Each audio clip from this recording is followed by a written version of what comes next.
along with Sharon Johns, and we're here to bring you history, Black history, to educate our young Black people, especially our young Black men, and America as overall, as they're trying to delete Black history and erase Black history. So we're here to inform and keep Black history alive and give you information as well as keeping up on current events with the Black community. And tonight we're going to talk about two things. We're going to talk about Miss Fannie Lou Hamer and also going to talk about Black voters' rights. Now I'm going to do something here. Give me 1 minute. I got to check something out here. Like Philip Scott.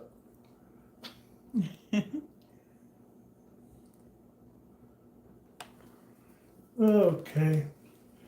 Just a second here. We'll go live. And it's not letting me go live. Ain't that it? Oh, that's right. Okay, we'll just get it right here. And we're going live that way. And there we are. All right, so we're going on two fronts here. So we'll see how that works. Okay, so it's a little much more clear over here, but that's all right. All right, so I want to let you know, I didn't know nothing about, I'm kind of ashamed to say this, Miss Sharon, but I didn't know anything about Fannie Lou Hamer until you brought her up last week. And this is a result of our Black history not being taught in school. I never, as I was growing up, I didn't hear nothing about her. Did you? No, it wasn't taught in our school system, but as I began to research my own Black history and the different people that contributed to the civil rights movement, she was one of the people that I ended up pulling up, and I read up on her and studied about her and everything. So that's how I learned about Fannie Lou Hamer. Yeah, that's a reason why we're doing this show, because there's a lot of Black history that has not been taught. And then there's a lot of Black history that they're trying to erase. So when the Black men, especially this last election, went to the voting booth, they didn't have any clue of what they were voting for, the history that was going on. I was talking to some people and they was talking about things that happened in Trump's first term. That it was so great for Black people, not realizing that it was most of that stuff was done prior to him getting in office by President Obama, and of course that 2020 stimulus check or 2021 stimulus check they got was during the Biden administration, but Yeah. they didn't realize that. And so they're like, I'm going to vote for Trump because he gave us money. Well, he didn't give you anything. And so that's the ignorance that we have. And when you That's go into the right. voting booth, and now look what you got. We got a mess today because partly because of 2 million ignorant Black people that went and voted for Trump, not realizing the consequences. So this is why we are having this program, and we want to share history and keep you up to date on the Black community, things that are affecting us, so that Yes. when we have these midterms, Lord willing, we'll go in there and we'll vote right. And of course, leading up, Lord willing, 2028, that we'll know what we need to do when we go into the voting booth. So we want to read some things about Fannie Lou Hamer. This is a lady that was down south, and she was born in 1917 down in Mississippi. And she was a uh, pure American or a power American civil rights activist, okay, and who fought for voting rights and racial justice in the United States, especially in the state of Mississippi. She became one of the most influential voices of the civil rights movement during the 1960s. Fannie Lou Hamer's background was that she was born on October 6, 1917, in Montgomery County, Mississippi, and was the youngest of 20 children in the family of sharecroppers. And because of poverty, she had to leave school around the sixth grade and work in the cotton fields. And they were in, she was born in Montgomery County, but I think they moved her when she was 2 years old Yes. to another place because her father and mother were sharecroppers, but they had 20 children. And I believe, I don't know if she was the youngest. I believe she was Yes, one of the the youngest. youngest. She was the youngest of 20 children. And she said that she knew what it meant to be hungry because she was the youngest of those 20 children. She was introduced to the cotton fields at 6 years old. According to the documentary, they said that they asked her if she wanted to pick cotton, and she said sure. She was only 6 years old, and so they taught her to pick cotton. But as she went to school in the sixth grade, she went permanently to the cotton fields in order to support her parents and support the family. And so she had to quit grade school, sixth grade. She didn't even make it to middle school because of the condition of the family, and she had to go and do that. In 1962 is when her life changed dramatically when she tried to register to vote. She was old enough to go vote, and when she tried to register to vote, she came up against opposition, and this is when she really decided to become involved in the civil rights movement. Yes. And when activists from the Student Nonviolent Coordinating Committee came to Mississippi to encourage black citizens to register to vote, Hammer joined them, and after attempting to register, she lost her job in the home on the plantation where she worked. She was harassed, arrested, and beaten for her activism. They hit her fractured or eye, Yeah, she had a blood clot in her eye, and then they also injured her kidneys, all because she tried to vote. And I was telling Sharon, it reminded me of how John Lewis had a fractured skull for just trying to do what's right. So our people, these were just two. There was many, I'm sure, that suffered injury because we saw how they treated the black people. So this is what you 2 million people voted to go back to. Them hosing us with water, sicking dogs on us, biting us, rupturing our eyes, fracturing our skulls, damaging our kidneys, breaking bones. I'm sure other things. Some even died for this cause. So this is what you voted for. You need to know the history. Hammer became nationally known after speaking at the 1964 Democratic Convention during the challenge by the Mississippi Freedom Democratic Party.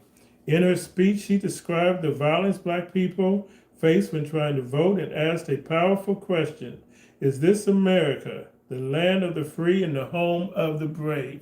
This also, along with Martin Luther King Jr. and the others, helped spur the Civil Rights Act and, of course, the Voting Rights Act to help make it easier and legal for all to be able to vote.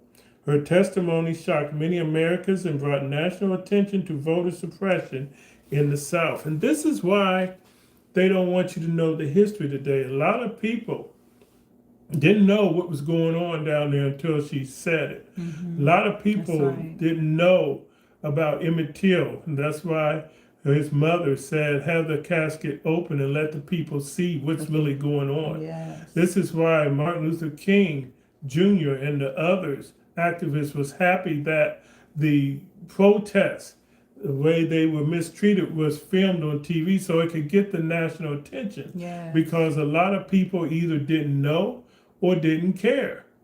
You know, I remember one of the scenes from the Boys in the Hood at the end when they was having all the violence in there, and Ice Cube came out at the next day after they had killed somebody and all the violence going on, and he said, nobody knows what happened here last night. My friend got killed. He says they don't know.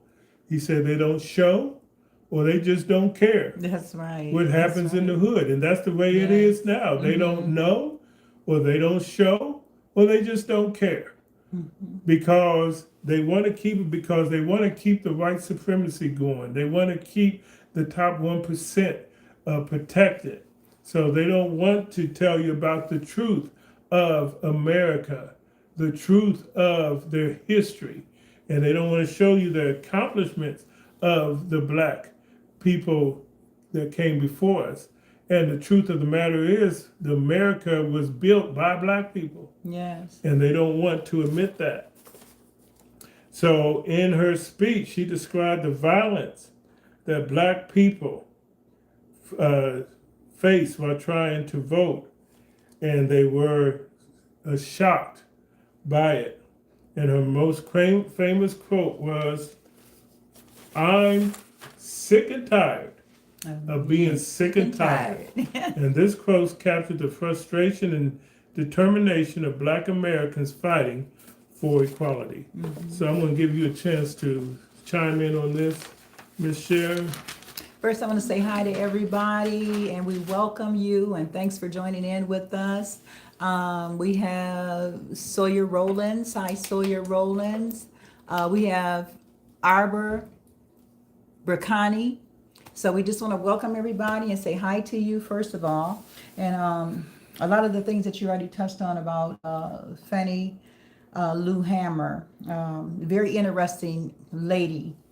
Okay, and I can say she was very interesting, and I call her a Shero. First, I want to say to all the women, happy Women's Month. This is Women's Month, and so we're learning about a sister that stood up, for the voting rights back in her time, Fannie Lou Hamer, and I can say that she was a fighter, a freedom fighter. She also had a strong belief in the Word of God, and she just believed that it was her duty to stand up, with those, along with those in the civil rights movement during her time, and fight on behalf of black people having the opportunity, the same opportunity as everybody else, to be able to register to vote. She was met with a lot of opposition, like my husband brought out how that she was arrested with a bunch of other young people that had gotten together and had just come from a meeting, and they were trying to get black people to register to vote. And when they stopped at a restaurant, the police were called in, and then they told them that they had to leave, and so they left and got back on the bus. And of course, when they got on the bus, the police followed them to the bus and arrested them. But some of the things that she went through, I believe her leg was also hurt, where she walked with a limp the rest of her her life. They were met with opposition in the jail, as police had two men, grown men, take a club to her and beat her. And they beat her until they were tireless. One beat her, first, and then the other man stepped up and beat her as well. And that's how she ended up with the blood clot on the brain and both eyes. And then she also had a limp from them beating her with that club, and her kidneys were very damaged. But one thing she didn't do, and this is how we are as a people. One thing she did not do, she did not give up the fight. She continued to fight for the right to be able to register to vote. And that's basically what she was doing. She was helping to fight for the right, not only to vote, but to even get us registered to vote. And of course, like I said, they were met with so much opposition. I'm not going to tell you that the fight is going to be easy. We're going through some things today with this administration, with Donald Trump, with this Project 2025, that they are trying to implement all these different policies and overturn things that was already put into law and made law, as far as the voting rights and equality and our freedoms. And I'm not going to tell you that the fight is going to be easy. Yeah, there's going to be times when we feel like giving up. We feel like, nothing's being accomplished. But you know what? We got to do just what she did. And that is, we got to be determined. We got to push on, and we got to keep fighting to keep those things in as law, or we will lose our right to vote in this country. You think about what just happened down, and we mentioned that last week with oh, what, Jasmine Crockett, when she was running for a seat in, I believe, the Senate down in Texas, and how it was so much chaos and confusion when the people came to the place to vote. They told them they were not at the right place to vote. They had to go somewhere else. And it was just chaotic. And so she did end up losing that race. And I just want to say, for our Black people out there that's mocking her and that feels like, oh, I knew she wasn't going to be able to do it, yada, yada, yada. You don't realize the opposition that our Black people that is trying to run for different places, probably in the seat, the Congress, the Senate, whatever they're running for. You don't realize the opposition that we are up against today. And so you have to be kind of careful when you're pointing the finger and saying, well, I knew that sister wasn't going to do nothing. Ask yourself then, what are you doing? What are you doing? Are you doing something to contribute, or are you doing something to hurt our Black people? When we should be standing together, we should be speaking out and standing up for what's right. And so that's what, I love about Fannie Lou Hamer. She stood up for what was right, regardless if anybody else stood up. Jasmine Crockett stood up for what was right. And there was a lot of Democratic people that wasn't behind her, and that's pretty sad, because she was on the forefront all along trying to fight, for what was right. And it's sad when we as a people can't come together and stand up, at the time that it's needful.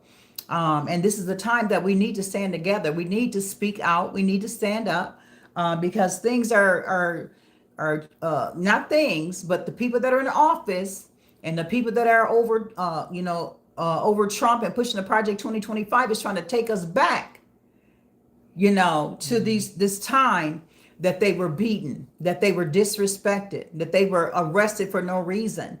And so we better be careful. And so I just want to say to you, be encouraged. Let's fight the good fight. Let's stand up. Let's speak out. Let's come together, and let's do what we need to do to be able to go out and vote. Okay. And you'll see some of the other things that took place in just a minute as to we're going to try to compare what happened back then to what's going on even now today. So you'll be informed. So back to you, honey. Okay. So we want to talk about the legacy. Fannie Lou Hamer helped push forward major changes that led to the Voting Rights Act of 1965, which outlawed many forms of racial discrimination in voting. Today, she is remembered as a grassroots freedom fighter, a voice for poor Black Americans, one of the most courageous women of the Civil Rights Movement. In all, she proved that ordinary people can change history. Yes. The brutal beating of Fannie Lou Hamer is one of the most shocking acts of violence during the Civil Rights Movement. It happened in 1963 and showed the dangers Black Americans face simply for trying to vote. In June of 1963, Hamer and other civil rights activists was traveling through Winona, Mississippi after attending a voter registration training organized by the Student Nonviolent Coordinating Committee. They stopped at a bus station to get food. Police arrested them on a false charge of disorderly conduct, and they were taken to the Winona City Jail. Once inside the jail, officers recognized Hamer as a voting rights organizer. Her testimony states that police ordered 2 Black prisoners to beat her with a blackjack, a heavy club, and when the prisoners hesitated, the officers threatened them with violence if they refused. The men were then forced to carry out the beating while police watched. The beating was savage, as Hamer was struck repeatedly across her body and her head as she was held down on a what? Bunk. Oh, a bunk. Held down on a bunk while the blows continued. And while one prisoner became exhausted, another one was forced to continue beating her as other activists in nearby cells could hear her screaming and praying. The severe injuries that Fannie Lou Hamer suffered were horrific and included permanent kidney damage, blood clots in her eyes, lifelong nerve damage, and a permanent limp. Hamer nearly died due to the beating that she endured. In 1964, Hamer told the nation what happened when she testified at the 1964 Democratic National Convention on behalf of the Mississippi Freedom Democratic Party. She described the jailhouse violence in detail and asked America a haunting question.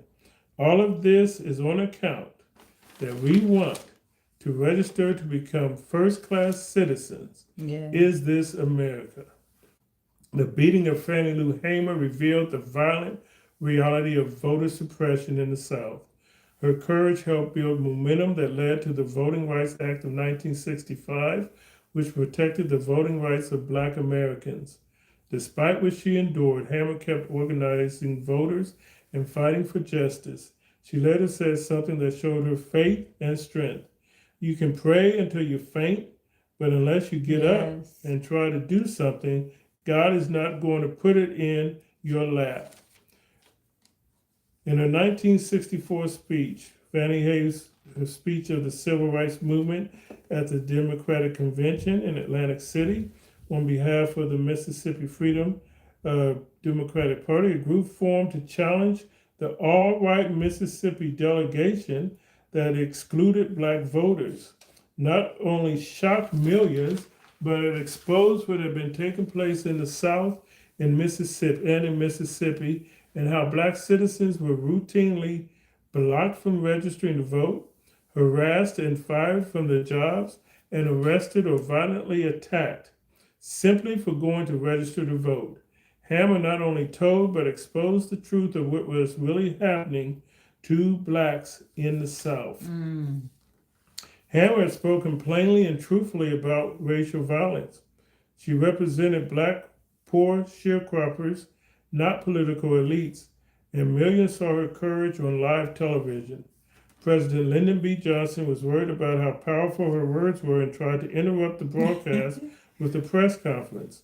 But the networks later replayed her entire speech, and it reached an even larger audience. Once again, her speech helped to expose voter suppression and helped build public pressure and contributed to the Voting Rights Act of 1965. And let me say this, not all people, this is another thing that we need to teach. Yes. They don't teach it in the classrooms. Lyndon Johnson was a bigot too. Yes, he was. But I always say that God moved him to sign that law. He didn't really want to sign that law. And I don't really believe Abraham Lincoln wanted to free the slaves, and it came out. That's But right. in your history books, they put them as great heroes. Abraham Lincoln freed the slaves. Yeah, but Abraham Lincoln also wanted to ship them off to Haiti and Jamaica That's right. and a part of England too, Yes. to get rid of them. Lyndon Johnson signed that act, but he used the N-word normally, like it was just part of his speech. So this is why we're here to tell you the true history. And sometimes people don't want to do something, and just because they're doing it don't mean it's in their heart. That's right. But God moves it. That's right. God moves them. That they say that when you open a door, you can't close the door God opens, and you can't open the door God closes. That's right. And I truly believe that it was God that moved upon Lyndon Johnson to sign that act. It was God to move upon Abraham Lincoln to sign that. It was God that moved upon the North to win the Civil War, because they were looking pretty bad there for a minute. Because in the first part of the Civil War, the South was winning, but then, of course, they couldn't maintain because the North was superior in the economic part, the industrial part. And, of course, they had more than 22 million, I believe, at the time, where the South only had 9 million, and 4 million of those were slaves. So they really only had 5 million because they weren't going to put guns in the hands in the South. Okay. They only had 9 million, and they had 4 million of them as slaves. So they weren't going to put guns in the hands of the slaves. So the South really only had 5 million people to fight, while the North had 22 million. And plus they had the industrial. But in the beginning part, it was looking bad for the North. But at the end, the South was depleted and destroyed. But it was the Lord, I believe, that did that. So there's a lot of things. So we have to continue to trust in the Lord for all things. That's it may right. look bad now, but as I always say when I preach on the other side, when we do our Bible study, and when we don't really do preaching here, but as I say on the Bible study and the services, that God will take care of you. Yes. All right, go ahead, Shero.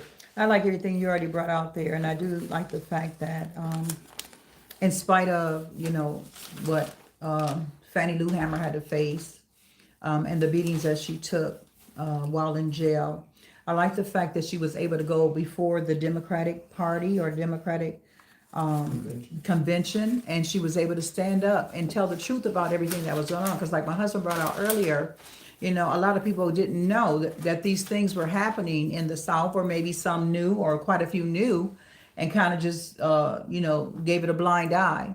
But it was something how that she was able to stand and tell them, this is what blacks are faced with. This is what we're going through. Think about it today, in today's terms. Now, we have a president in office. We have white nationalists that are pushing the Project 2025. And they're trying to take us back to the way it used to be in the South, where they're trying to make it harder for us to be able to vote. And so there are policies that they're trying to put in place or trying to get passed through the justice system, where we have to have either a passport or a birth certificate.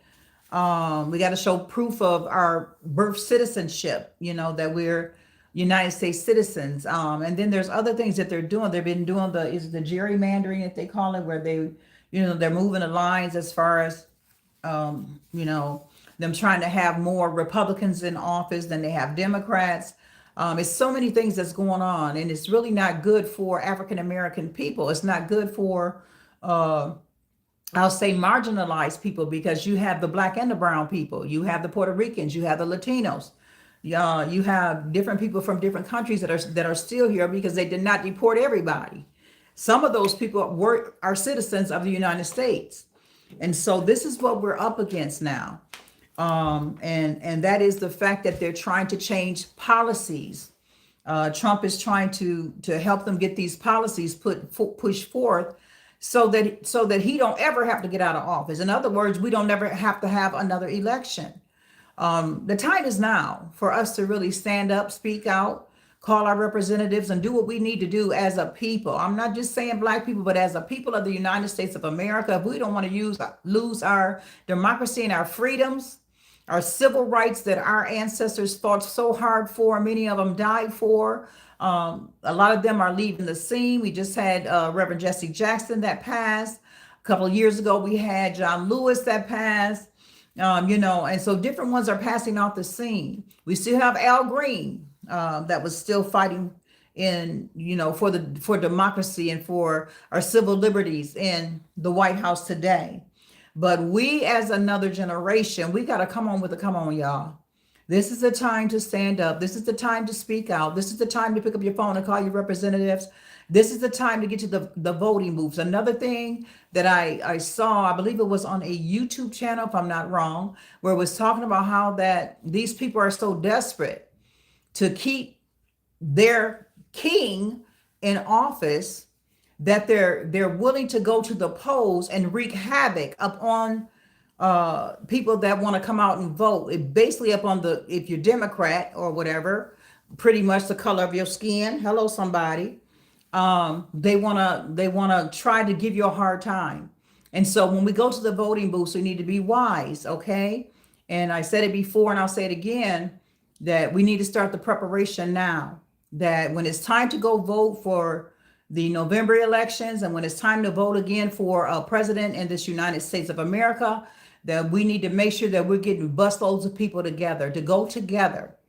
Okay, we have to be wise in these times in which we are living in. And so I just want to put that out there to you. And there is some things that we are up against, and this is the time now to try to get those things underway. As a people that have a right in this country, that have civil rights and freedoms and liberties in this country, it's time now to come up with a plan and to be able to stand up and fight back. Okay. Let's continue. Readings. When Hammer and other activists were arrested in places like Winona, Mississippi, they often sang spirituals in the jail cells. Yes. These songs helped them to stay courageous, strengthen each other, and resist fear and humiliation. One of Hammer's frequently sung spirituals was This Little Light of Mine, which became a freedom anthem during the Civil Rights Movement. And singing in jail was a way of saying, You may imprison our bodies, but you cannot silence our spirits. Even while recovering from the brutal beating, Fannie Lou Hammer continued singing with other activists. Hammer often spoke using Bible imagery that black church and audience easily understood. She compared the civil rights struggle to the Israelites escaping slavery in Egypt, God delivering oppressed people and faith in the face of suffering. She often said that the moment was God's work, not just politics. She once said, If I fell, I fell five, or if I fall 5 feet, 4 inches forward in the fight for freedom. That saying alluded to her sacrifice for justice. Prayer in the middle of violence. After being brutally beaten in jail, Hammer testified that she prayed while the beating was happening. Her prayers was not only for herself, but also for the prisoners forced to beat her and the people who oppressed her. This reflected a deep Christian teaching about enduring suffering while trusting God.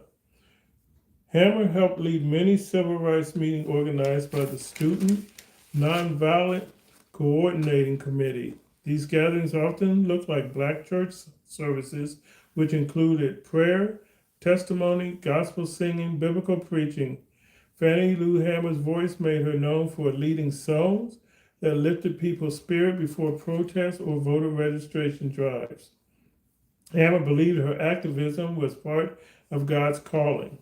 Like leaders such as John Lewis, she saw the struggle for voting rights as a moral and spiritual fight for justice. Her famous words reflected both pain and faith. I'm sick and tired of being sick and tired, but she never gave up because she believed that God stood with the oppressed.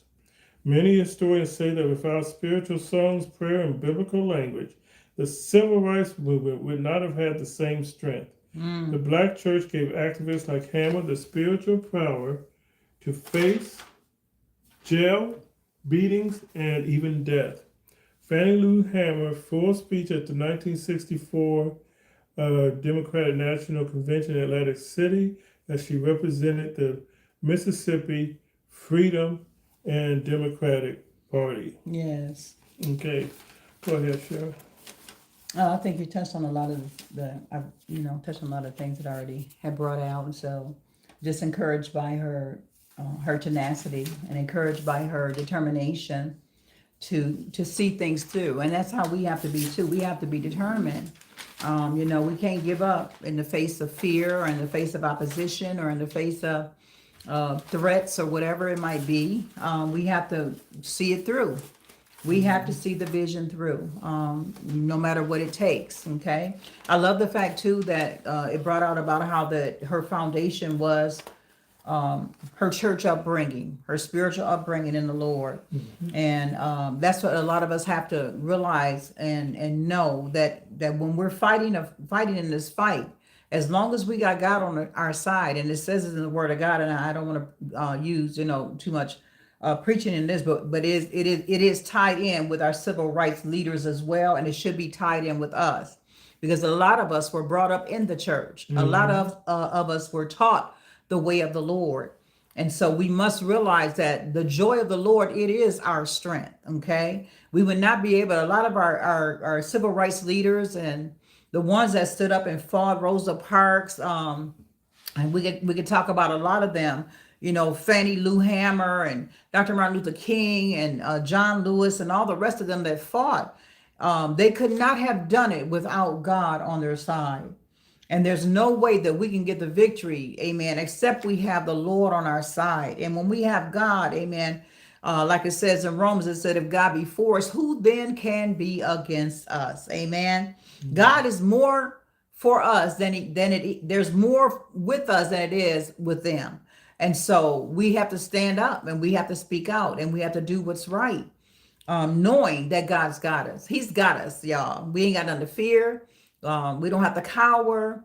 We don't have to run run away from the things that are facing us today, but we need to stand up and we need to believe that, Lord, you brought me to this point in life and this time in life for a purpose and a reason. Okay. And so that's basically what I want to put out there to our people. Don't cower, don't hide, don't shy away, don't act like this is not happening, this ain't going on. I don't want to deal with it. We all play a part in this. We all play an important part in doing our parts. And so I want to encourage you to stand up. Stand up for your rights. You have a right to stand up for your civil rights.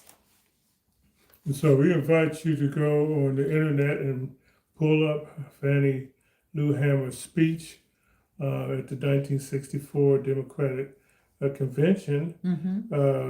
Why the speech was historic is because when Hamer spoke, it opened the eyes of millions of Americans who saw a poor Mississippi sharecropper tell the truth about racial violence as she exposed how blacks were beaten, threatened, and fired from jobs simply for trying to vote.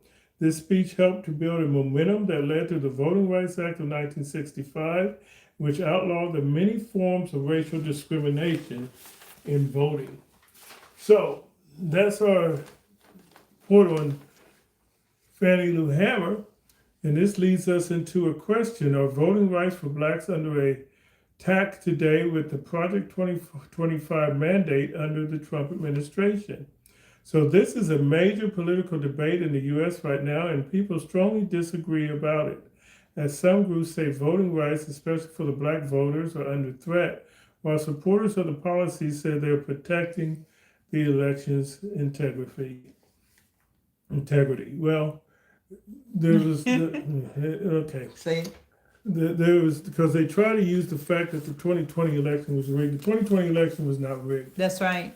Now, why is it that Donald Trump, all the races that he loses and his friends loses, the voting is rigged, but when he wins and his friends wins, the voting's all right?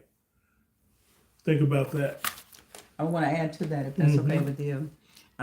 First of all, let me say this. Now there are there are YouTube videos circulating right now, and I just saw one today, that this election was rigged. And if you look at in Georgia, this latest election with Trump winning was rigged, presumably. Okay, if you look at in Georgia, they're finding out that there were many votes that were cast, and there's no people to back up those votes.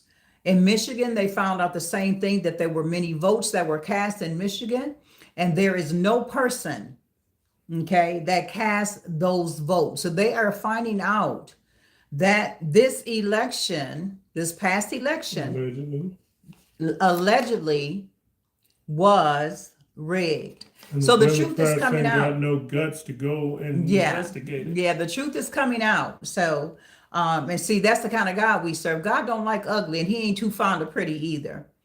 And so God is pulling the covers off of this whole thing that has been going on. And all we have to do is basically continue to pray, continue to stand up, continue to speak out, continue to do our part, because the covers are coming off. And so, the videos are out there. You can pull them up, you can watch them. But yeah, they're finding out. And this last one that I saw had Elon Musk's name attached to the fact that they found out it was him that, rigged that last election. Allegedly. Okay, so it's out there. Take a look at it. So concerns raised by civil rights groups is that they argue that some policies connected to Project 2025 and proposals from the Donald Trump administration could make voting harder for some people. Project 2025 is a policy plan created by the conservative think tank, the Heritage Foundation, outlining ideas for how a future administration could reshape federal government agencies. That's coming from the National Women's Law Center. Critics say the plan could affect voting rights in several ways. So let's take a look at it. Reducing enforcement of the Voting Rights Act of 1965 by weakening the Justice Department Civil Rights Division. Increasing investigation and prosecutions related to voting, which some analysts say could discourage voter registration drivers. And that's from the Britain Center for Justice. Policies critics believe could discourage participation among Black and other minority voters. That's the Thurgood Marshall Institute of LDF.